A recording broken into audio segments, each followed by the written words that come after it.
mass gainers, protein, creatine, BCAA, fat burners, pre-workout, vitamin, electrolytes, energy drink මොනවද මේ කියන supplements කතා කරමු අද වීඩියෝ එකේ. සාදරයෙන් පිළිගන්නවා තවත් අලුත් වීඩියෝ එකකට. අද අපි කතා කරමු ගන්න පුළුවන් supplement වර්ග ගැන. මේ වීඩියෝ එකෙන් මේ එක එක supplement වර්ග අපිට අවශ්‍ය වෙන්නේ ඇයි මොන supplement වර්ගද ඔයාගේ අවශ්‍යතාවයන්ට අනුව වඩාත් ගැලපෙන්නේ කියලා කතා කරමු. ගොඩක් අලුතෙන් ජිම් යන අය ගොඩක් බිගිනර්ස්ලා ජිම් එකට ජොයින් වෙන්නේ ඉක්මනට ඇඟ හදාගන්න බලාපොරොත්තු. ඒ කියන්නේ ගොඩක් අයට මාසයක් නෙමෙයි සතියෙන් දෙකෙන් ප්‍රතිඵල ඕන. ඉතින් මේ ටාගට් එක ඇචීව් කරන්න මේ අය කරන්නේ ගන්න පුළුවන් හැම සප්ලිමන්ට් එකක්ම අරගෙන යූස් කරන එක.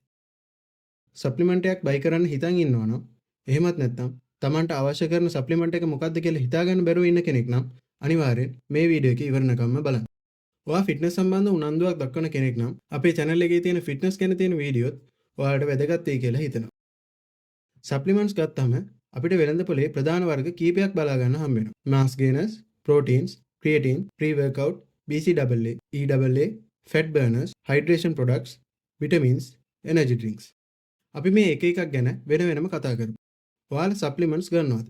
ඒ සප්ලිමන්ට්ස් ගැන ඔයාගේ අදහස මොකක්ද කියලා කමෙන්ට් එකක් දාන්නත් අමතක කරන්න එපා.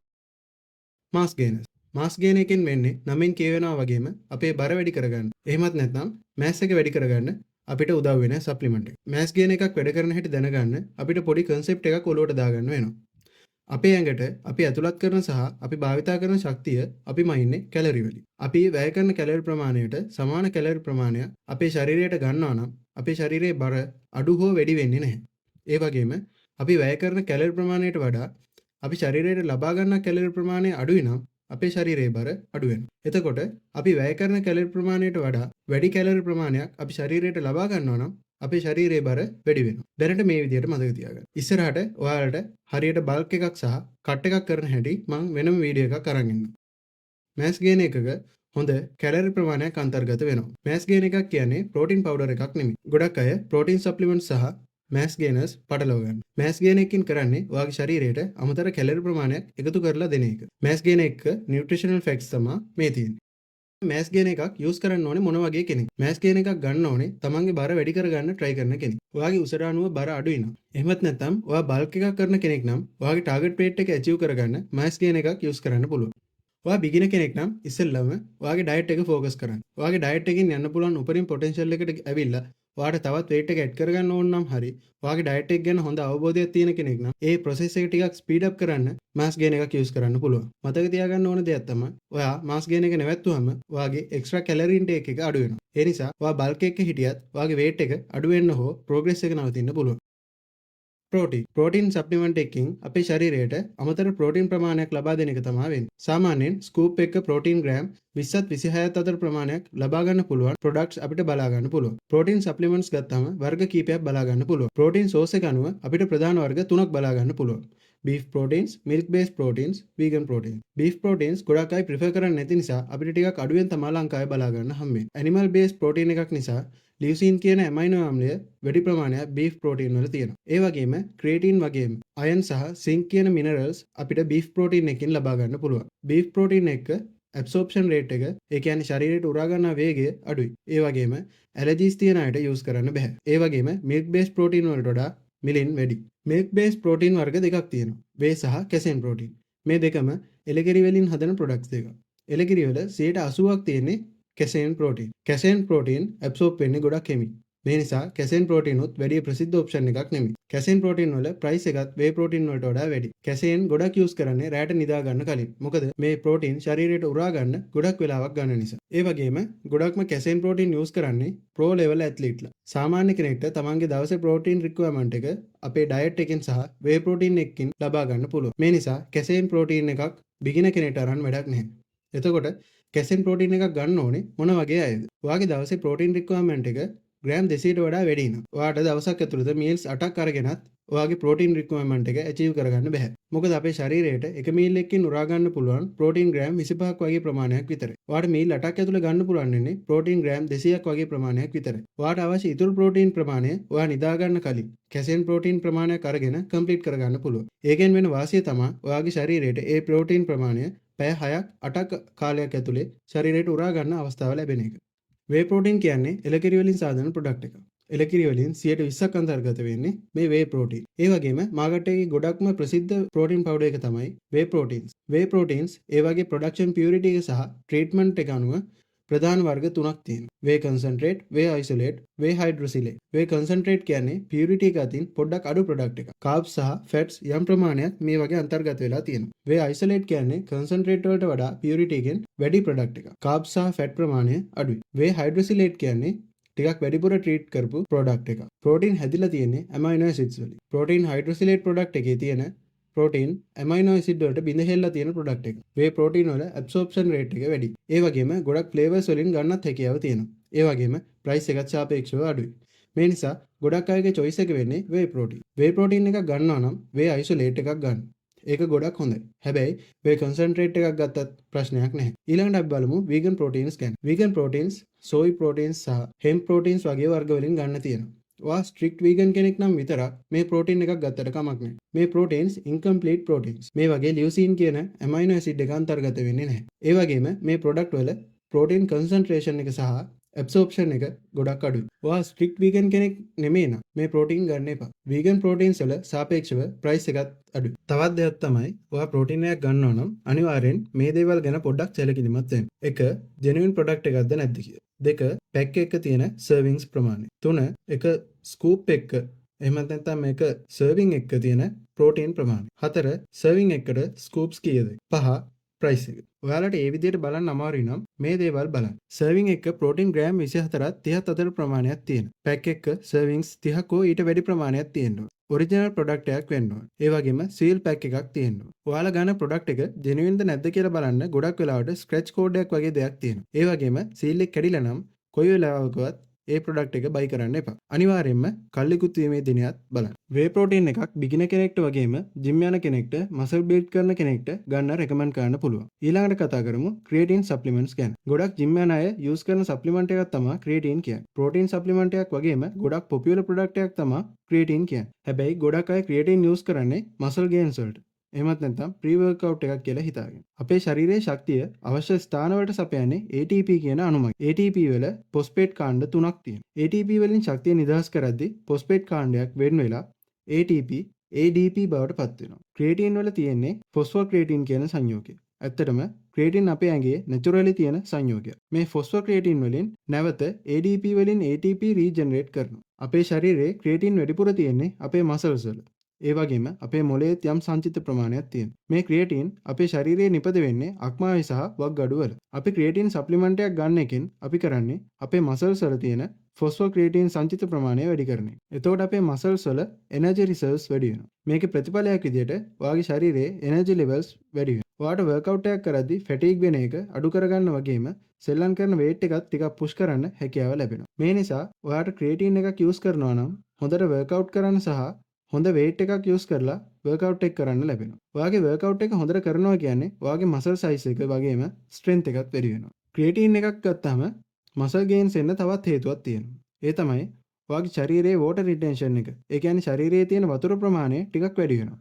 මේ නිසාත් ඔයාගේ මසල් වල සයිස් එක වැඩි වෙනවා. ක්‍රියේටින් අපිට ගන්න පුළුවන් වර්ග කීපයක් තියෙනවා. ඔයාලා ක්‍රියේටින් එකක් ගන්නවා නම් ක්‍රියේටින් මොනෝහයිඩ්‍රේට් එකක් ගන්න බලන්න. මේ එක එක වර්ග ගැන මම ඉස්සරහට වෙනම වීඩියෝ එකක් අරන් එන්නම්. ක්‍රියේටින් සප්ලිමන්ට්ස් ගැන සම්පූර්ණ විස්තරයක් එක්කම. ක්‍රියේටින් එකක් හැමෝටම යූස් කරන්න රෙකමන්ඩ් කරන්න පුළුවන්. ඊළඟට අපි කතා කරමු ප්‍රී වර්ක්අවුට්ස් ගැන. වර්ක්අවුට් එකකට කලින් ගන්න සප්ලිමන්ට්ස් තමයි ප්‍රී වර්ක්අවුට් කියන්නේ. මේ ප්‍රී වර්ක්අවුට් වලින් කරන්නේ ඔයාගේ බොඩි එක වර්ක්අවුට් එකට රෙඩි කරන එක. ප්‍රී වර්ක්අවුට් එක ගන්නවා නම් අඩුම තරමේ වර්ක්අවුට් එක කරන් පැය භාගයකට විනාඩි 20කට වගේ කලින් ගන්න ඕනේ. මොකද ප්‍රී වර්ක්අවුට් එක ඇක්ටිව් වෙන්න සාමාන්‍යයෙන් විනාඩි 20ක් 30ක් වගේ කාලයක් යනවා. ඒ වගේම ප්‍රී වර්ක්අවුට් එක වර්ක්අවුට් එක කරන ගමන් ටික ටික බොන්න තියාගන්න එපා. එහෙම ඕනේ නම් ප්‍රී වර්ක්අවුට් එකෙන් 3 කාලක් වගේ ඉස්සෙල්ලා බීලා ඊටු ටික වර්ක්අවුට් එක අතර බොන්න. වර්ක්අවුට් එක කරන ගමන් ප්‍රී වර්ක්අවුට් බොන එක කිසිම තේරුමක් නැති වැඩක්. අපිට ගන්න පුළුවන් ප්‍රී වර්ක්අවුට් වල මේන් ඉන්ග්‍රීඩියන්ට් එක වෙන්නේ කැෆීන්.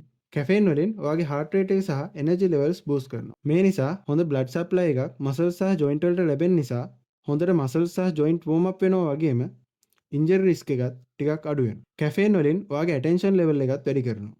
මීට අමතරව ප්‍රී වර්ක්අවුට් වල tyrosine, citrulline, beta alanine, taurine, vitamin B3, vitamin B12 වගේ දේවලුත් අන්තර්ගත වෙනවා. මේ දේවල් තියනවද නැද්ද කියන එක වගේම තියෙන ප්‍රමාණයන් එක එක බ්‍රෑන්ඩ් එකෙන් බ්‍රෑන්ඩ් එකට වෙනස් වෙනවා. මේ අමතරව තියෙන සංඝටක වලින් මසල් පම්ප් එක සහ එනර්ජි ලෙවල් එක මසල් එන්ඩියුරන්ස් එක වැඩි කරනවා. නර්වස් සිස්ටම් එක ෆැටිග් වෙන එක අඩු කරන්නත් මේ සංයෝග උදව් වෙනවා. ප්‍රී වර්කවුට් එකක් ගන්න ඕනේ කොයි වගේ කෙනෙක්ද? ඔයා බිගිනර් කෙනෙක් නම් ප්‍රී වර්කවුට් යූස් කරන්න එපා. ඔයා පවර් ලිෆ්ටින් වගේ ඩිමාන්ඩින් වර්කවුට් එකක් කරනවා නම් ප්‍රී වර්කවුට් එකක් යූස් කරාට කමක් නැහැ. ඒ වගේම ස්පෝර්ට් ඉවෙන්ට් එකකට කලින් යූස් කරන්න පුළුවන්. කැෆේන් කියන්නේ ඇඩික්ට් වෙන්න පුළුවන් සබ්ස්ටන්ස් එකක්. මේ නිසා ප්‍රී වර්කවුට් රෙගියුලර් යූස් කරන්න එපා. non caffeinated ප්‍රී වර්කවුට් උත් තියෙනවා. හැබැයි අපිට මෙහි ඒ වගේ ප්‍රී වර්කවුට්ස් බලා ගන්න හම්බෙන්නේ නැහැ. BCAA, EAA, branch chain amino acids සහ essential amino acids. මේ සප්ලිමන්ට්ස් වල තියෙන්නේ අපේ ශරීරයට අවශ්‍ය කරන amino acids. මීට අමතරව සමහර බ්‍රෑන්ඩ් වල හයිඩ්‍රේෂන් මේන්ටේන් කරන්න අවශ්‍ය කරන මිනරල්ස් අන්තර්ගත වෙලා තියෙනවා. BCAA යූස් කරන්න ප්‍රධානම හේතුව තමා අපිට ඩයට් එකෙන් ගන්න බැරි amino acids අවශ්‍ය ප්‍රමාණ වලින් අපේ ශරීරයට ගන්න එක. ලියුසින් කියන amino acid එක ප්‍රධාන වශයෙන්. මොකද ලියුසින් අපේ මසල්ස් බිල්ඩ් කරන්න අවශ්‍යම කරන amino acid එක. ප්‍රෝටීන් සප්ලිමන්ට් වල ටිකක් අඩුවෙන් අන්තර්ගත වෙන amino acid එකක්. වීගන් කෙනෙක් නම් මේ amino acid එක ශරීරයට ලැබෙන ප්‍රමාණය ඉතාමත් අඩුයි. මේ සප්ලිමන්ට් එකෙන් ඔයාගේ මසල් රිකවරි එක වැඩි කරගන්න උදව් වෙනවා. මේ සප්ලිමන්ට් එක යූස් කරන්න අවශ්‍ය වෙන්නේ ප්‍රෝ ලෙවල් බොඩි බිල්ඩර් කෙනෙක් නම් විතරයි. ඒකත් අත්‍යවශ්‍යමයි කියලා කියන්නේ නැහැ. හයිඩ්‍රේෂන් කම්ප්ලෙක්ස් තියෙන BCAA, EAA ප්‍රොඩක්ට් එකක් නම් වර්කවුට් එක කරන අතරතුර භාවිතයට ගන්න පුළුවන්. එහෙම නැත්නම් පෝස්ට් වර්කවුට් යූස් කරන්නත් පුළුවන්. ෆැට් බර්නර්ස්. ෆැට් බර්නර් එකක සාමාන්‍යයෙන් තියෙන්නේ අපේ මෙටබොලිසම් එක වැඩි කරන සංයෝගය. L-carnitine, green tea extract, caffeine වගේ ingredients තමයි ෆැට් බර්නර්ස් වල ප්‍රධාන වශයෙන් තියෙන. ග්‍රීන් ටී එක්ස්ට්‍රැක්ට් සහ කැෆේන් වලින් අපේ මෙටබොලිසම් එක වැඩි කරනවා. මේ නිසා වැඩි කැලරි ප්‍රමාණයක් ලොස් කරගන්න අපිට හැකියාව ලැබෙනවා. L-carnitine කියන්නේ අපේ ශරීරයේ නැචරලි තියෙන සංයෝගයක්. L-carnitine වලින් අපේ මසල්ස් වල ග්ලයිකෝජන් රිසර්ව්ස් භාවිතා වෙන එක අඩු කරන ගමන් ශක්තිය ලබා ගන්න ෆැට් බිඳ හෙලීම වැඩි කරනවා. මේ නිසා ඔයාගේ මසල් ගේන්ස් වලට ලොකු බලපෑමක් නැතුව ඔයාගේ ෆැට් එක අඩු කරගන්න ඔයාට හැකියාව ලැබෙනවා. ඔයා ගොඩක් තරබාරු කෙනෙක් නම් ඔයා ෆැට් ලොස් කරන්න try කරන කෙනෙක් නම් හොඳ ඩයට් එකක් ෆලෝ කරන ගමන් L-carnitine එකක් ගත්තට කමක් නැහැ. තවත් දෙයක් තමයි L-carnitine වලින් ඔයාට එනර්ජි බූස්ට් එකක් වගේම ඔයාගේ ස්ට්‍රෙන්ත් ලෙවල්ස් වැඩි කරනවා. මේ නිසා සප්ලිමන්ට් එක යූස් කරන කාලයේදී ඔයාට weight push කරන්නත් හැකියාව ලැබෙනවා. Hydration products. මේවා වර්කවුට් එක අතරතුර ගන්න ප්‍රොඩක්ට්ස්. වර්කවුට් එක අතරතුර අපේ ශරීරයෙන් එළියට යන ඉලෙක්ට්‍රොලයිට්ස් සහ ජලය නැවත අපේ ශරීරයට ලබා දෙන එක තමයි මේ ප්‍රොඩක්ට් වලින් වෙන්නේ. ඒ වගේම යම් කැලරි ප්‍රමාණයක් අන්තර්ගත වෙන ප්‍රොඩක්ට්ස් අපිට ගන්න පුළුවන්. මේවා විවිධ ෆ්ලේවර්ස් වලින් ගන්නත් හැකියාව තියෙනවා. ඔයා බොඩි බිල්ඩින් හෝ පවර් ලිෆ්ටින් වගේ කරනවා නම් හරි වෙනත් ක්‍රීඩාවක් වගේ කරනවා නම් මේ ප්‍රොඩක්ට් එක යූස් කරන්න පුළුවන්. විටමින්ස්. එක්සර්සයිස් කරන බොඩි බිල්ඩින් කරන අය වගේම තමන්ගේ ශරීර සෞඛ්‍යය ගැන හිතන ඕනම කෙනෙක් විටමින් ගැන අවධානයක් දෙන්න ඕන. විටමින් අපිට එළවලු සහ පළතුරු වලින් ප්‍රමාණවත් මට්ටමින් ලබා ගන්න පුළුවන්. මේ නිසා තමන්ට විශේෂ අවශ්‍යතාවයක් හෝ විටමින් ඌනතාවයක් නැත්නම් විටමින් වෙනම ගන්න ඕන වෙන්නේ නැහැ. ප්‍රෝ ලෙවල් බොඩි බිල්ඩර් කෙනෙක් හෝ ඇත්ලීට් කෙනෙක් නම් විටමින්ස් ගන්න එකෙන් ඔයාගේ පර්ෆෝමන්ස් සහ රිකවරි වැඩි කරගන්න පුළුවන්. Energy drinks. එනර්ජි ඩ්‍රින්ක් එකක් ගන්නවා නම් ප්‍රී වර්කවුට් හෝ වර්කවුට් එක අතරතුර ගන්න පුළුවන්. එනර්ජි ඩ්‍රින්ක් වල හොඳ කැලරි ප්‍රමාණයක් අන්තර්ගත වෙනවා. ඒ වගේම කැෆේන් අන්තර්ගත වෙන එනර්ජි ඩ්‍රින්ක්ස් අපිට ගන්න පුළුවන්. වර්කවුට් එක කරන්න එනර්ජි අඩුයි වගේ හිතන දවස් වලට ප්‍රී වර්කවුට් මීල්ස් මිස් වෙච්ච දවස් වලට හොඳ මීල් එකක් ගන්න බැරි වුණ දවස් වලට එහෙම වර්කවුට් එක කරන්න කලින් මේ එනර්ජි ඩ්‍රින්ක් එකක් ගත්තට කමක් නැහැ. ඒ වගේම ස්පෝර්ට් එකක් කරන කෙනෙක් නම් තමන්ගේ එනර්ජි ලෙවල්ස් රීෆිල් කරගන්න මේ එනර්ජි ඩ්‍රින්ක්ස් යූස් කරන්නත් පුළුවන්. දැන් අපි බලමු ඔයා මොන සප්ලිමන්ට්ස්ද යූස් කරන්න ඕනේ කියලා. ඔයා බිගිනර් කෙනෙක් නම් ජිම් එකට යන පළවෙනි දවසේ ඉඳන් සප්ලිමන්ට්ස් ගන්න හිතන්න එපා. ඔයා ඉස්සෙල්ලා වර්කවුට් වලට සහ ඔයාගේ ඩයට් එකට බොඩි එක රිස්පොන්ඩ් කරන්න කොහොමද කියන එකට විතරක් අවධානය දෙන්න. ඔයා ටික කාලයක් සෙල්ලම් කරද්දී ඔයාට තේරෙනවා ඔයාට මොන වගේ සප්ලිමන්ට් එකක්ද අවශ්‍ය වෙන්නේ කියලා. සප්ලිමන්ට් එකක් කියන්නේ ජිම් එකට යන හැමෝම අනිවාර්යෙන් ගන්න ඕන දෙයක් නෙමෙයි. ඔයාට සප්ලිමන්ට්ස් ගන්නේ නැතුව හොඳට ස්ට්‍රෙන්ත් බිල්ඩ් කරන්න වගේම හොඳට ඇඟ හදා ගන්නත් පුළුවන්. ඔයාට ඔයාගේ ඩයට් එකෙන් අවශ්‍ය ප්‍රෝටීන් කවුන්ට් එක ඇචීව් කරගන්න අමාරු නම් ඔයා වේ ප්‍රෝටීන් එකක් යූස් කරන්න. ඒ වගේම ඔයාගේ එනර්ජි ලෙවල්ස් අඩුයි නම් ඔයාට එක දිගට අවශ්‍ය කරන weight එකෙන් අදාළ එක්සර්සයිස් එක කරන්න අමාරුයි නම් මසල් ෆැටිග් වෙනවා වැඩි නම් ඔයාට ක්‍රියේටින් එකක් යූස් කරන්න පුළුවන්. heavy workout කරන දවස් වලට ඔයාගේ workout එක මැදදී mentally fatigue වෙන කෙනෙක් නම් එනර්ජි නැහැ කියලා හිතලා workout එක නවත්තයි කියලා වගේ හිතෙන දවස් වලට විතරක් ප්‍රී වර්කවුට් එකක් යූස් කරාට කමක් නැහැ. උදාහරණයක් විදිහට heavy back day, deadlift, squat sessions, heavy leg days වලට ප්‍රී වර්කවුට් යූස් කරන්න පුළුවන්. මීට අමතරව ඔයා ස්පෝර්ට් ඉවෙන්ට් එකකට යන්න කලින් ප්‍රී වර්කවුට් එකක් යූස් කරාට කමක් නැහැ. BCAA, EAA ඔයා හොඳ ඇඩ්වාන්ස් ට්‍රේනර් කෙනෙක් නම් විතරක් යූස් කරන්න. ඔයාගේ වර්කවුට් එක මැදදී ක්‍රෑම්ප් එනවා නම්, තිබහ ගොඩක් වැඩිපුර එන කෙනෙක් නම්, ගොඩක් දාඩිය දාන කෙනෙක් නම්, පවර් ලිෆ්ටිං බොඩි බිල්ඩින් කරන කෙනෙක් නම් විතරක් හයිඩ්‍රේෂන් ප්‍රොඩක්ට් එකක් යූස් කරාට කමක් නැහැ. weight loss කරන්න හරි ඔයා ඉන්නේ කටින් ෆේස් එක නම් හරි ඔයාට ෆැට් බර්න් එකක් යූස් කරන්න පුළුවන්. ඔයාගේ ඇඟ ඩයට් එකෙන් බල්ක් කරන්න අමාරුයි නම් හරි ඔයාගේ බර උසට අදාළව ගොඩක් අඩුයි නම් ඔයාට මෑස් කියන එකක් යූස් කරන්න පුළුවන්. හැම වෙලේම සප්ලිමන්ට් එක මතම ඩිපෙන්ඩ් වෙන්නේ නැතුව තමන්ගේ ඩයට් සහ වර්කවුට් බැලන්ස් කරගන්න අමතක කරන්න එපා. PED එහෙමත් නැත්නම් performance enhancing drugs. මේ ගැන මම වෙනම වීඩියෝ එකක් අරන් එන්නම්. මේ වීඩියෝ එකෙන් අලුතෙන් දෙයක් ඉගෙන ගන්න ඇති කියලා හිතනවා. ඒ වගේම ඔයාගේ සප්ලිමන්ට් උන තියෙන යාළුවටත් මේ වීඩියෝ එක ෂෙයා කරන්න අමතක කරන්න එපා. අපේ වීඩියෝස් හොඳයි කියලා හිතනවා නම් අපේ channel එක subscribe කරලා තියාගන්න. තවත් මේ වගේම අලුත් වීඩියෝ එකකින් හම්බ වෙමු. හැමෝටම සුබ දවසක්.